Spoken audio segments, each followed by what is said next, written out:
బంగాళాఖాతంలో ఏర్పడిన అల్పపీడనం ప్రభావంతో తెలంగాణలోనూ కుండపోత వానలు కురుస్తున్నాయి. గత వారం రోజులుగా కురుస్తున్న వర్షాలకు వాగులు వంకలు పొంగి పొర్లుతున్నాయి. పలు జిల్లాల్లో లోతట్టు ప్రాంతాలు జలమయమయ్యాయి. జోరు వానలకు ప్రజలు తీవ్ర ఇబ్బందులు ఎదుర్కొంటున్నారు. ఇవాళ కూడా తెలంగాణలోని పలు ప్రాంతాల్లో భారీ నుంచి అతి భారీ వర్షాలు పడే అవకాశాలున్నాయని వాతావరణ కేంద్రం హెచ్చరించింది. 9 జిల్లాలకు ఆరెంజ్ అలర్ట్ జారీ చేసింది. కరీంనగర్, జగిత్యాల, జయశంకర్ భూపాలపల్లి, పెద్దపల్లి, మంచిర్యాల, ములుగు, మహబూబాబాద్, నిర్మల్, నిజామాబాద్ జిల్లాల్లో ఇవాళ అతి భారీ వర్షాలు కురుస్తాయని తెలిపింది. ఈ 9 జిల్లాలకు ఆరెంజ్ అలర్ట్ జారీ చేసింది. మరికొన్ని జిల్లాల్లోనూ భారీ వర్షాలు కురవనున్నాయి. ఉమ్మడి ఆదిలాబాద్ జిల్లాలో వర్షాలు ముంచెత్తాయి. నిన్న ఒక్కరోజే 17 సెంటీమీటర్ల వర్షపాతం నమోదైంది. కుండపోత వర్షాలకు ఆదిలాబాద్ మహారాష్ట్ర సరిహద్దులోని పెన్గంగా నదికి భారీగా వరద నీరు వచ్చి చేరుతోంది. మహారాష్ట్ర నుంచి వస్తున్న వరద నీటితో పెన్గంగా నది ప్రమాదకర స్థాయిలో ప్రవహిస్తోంది. ప్రస్తుతం పెన్గంగా నదిలోకి 2.5 లక్షల క్యూసెక్కుల ఇన్ఫ్లో కొనసాగుతోంది. ఇదిలాగే కొనసాగితే జాతీయ రహదారి 44ని మూసివేయనున్నట్టు అధికారులు తెలిపారు. జైనద్ మండలం ఆనంద్పూర్ వద్ద అంతర్రాష్ట్ర వంతెనపై నుంచి పెన్గంగా ప్రవహిస్తూ ఉండటంతో రాకపోకలు నిలిపివేశారు. దీనిపై మరిన్ని వివరాలు మా ప్రతినిధి ప్రేమ్ సాగర్ అందిస్తారు. ఉమ్మడి ఆదిలాబాద్ జిల్లాతో పాటు ఎగువన మహారాష్ట్రలో కురుస్తున్న భారీ వర్షాలకు పెన్గంగా నది ఉధృతంగా ప్రవహిస్తుంది. చూడొచ్చు, మనం తెలంగాణ మహారాష్ట్ర సరిహద్దులో ఉన్న పెన్గంగా నది వద్ద ఉన్నాం. గతేడాది సేమ్ ఇదే టైంలో ఆగస్టు 15, 16, 17 తేదీల్లో ఇలాంటి వరదనే వచ్చింది. ప్రస్తుతం అధికారులు చెప్తున్న లెక్కల ప్రకారం పెన్గంగా నదిలో 2.5 లక్షల క్యూసెక్కుల ఇన్ఫ్లో అనేది పైనుంచి వస్తుంది. ఈ వంతెన దాదాపు 250 నుంచి 350 ఫీట్లు పూర్తిగా కింది వరకు ఉంటుంది. ఎంత భారీ స్థాయిలో, ప్రమాదకర స్థాయిలో పెన్గంగా ప్రస్తుతం ప్రవహిస్తుంది. ఇటు తెలంగాణ, మహారాష్ట్రకు సంబంధించిన అధికారులు పూర్తిగా అలర్ట్ అయ్యారు. పరివాహక ప్రాంతాలకు ప్రజలకు సంబంధించి వాళ్ళందరినీ కూడా అప్రమత్తం చేస్తున్న పరిస్థితి ఉంది.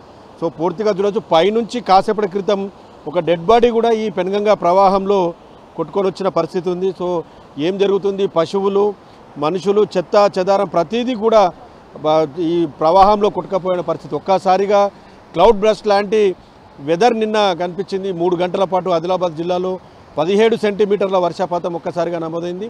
దానికి తోడు పెన్గంగా పూర్తిగా మహారాష్ట్రకి కనెక్ట్ అయి ఉంటుంది కాబట్టి మహారాష్ట్రలో భారీ వర్షాలు. అప్పర్ పెన్గంగాకు సంబంధించిన ప్రాజెక్టు గేట్లను ఎత్తి దిగువకు నీటిని విడుదల చేయడం, దానికి తోడు నాందేడ్ జిల్లాలో భారీగా వర్షాలు పడడం, ఆ నాందేడ్ జిల్లాకు పూర్తిగా కనెక్ట్ అయి ఉంటుంది కాబట్టి ఇదంతా కూడా ప్రవాహం పెరుగుతుంది. ఇంకా దీని నీటి ప్రవాహం పెరిగే అవకాశం ఉందని చెప్తున్నారు.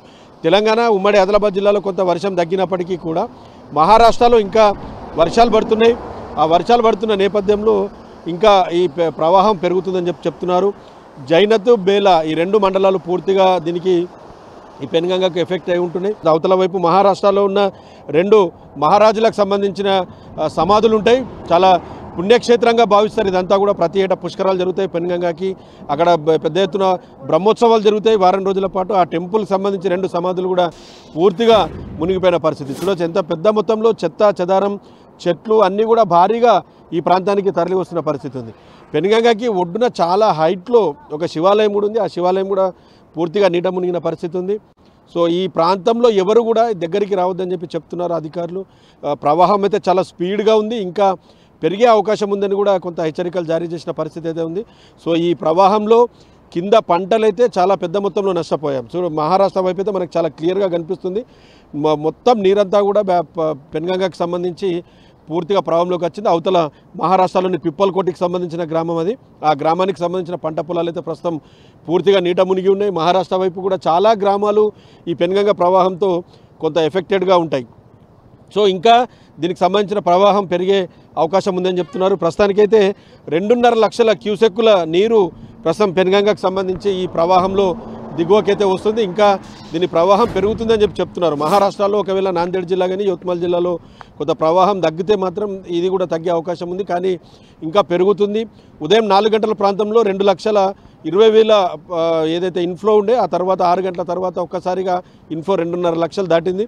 సో కింద జైనత్, బేలా మండలాలకు సంబంధించిన ప్రజలనైతే ప్రస్తుతం అయితే అప్రమత్తం చేస్తున్నారు. ఎవరు కూడా పెన్గంగ పరివాహక ప్రాంతంలోకి రావద్దని అధికారులు అయితే ప్రస్తుతానికి హెచ్చరికలు జారీ చేస్తున్న పరిస్థితి ఉంది. కెమెరా పర్సన్ చంద్రతో ప్రేమ్ సాగర్, 10 టీవీ, తెలంగాణ మహారాష్ట్ర సరిహద్దు నుంచి.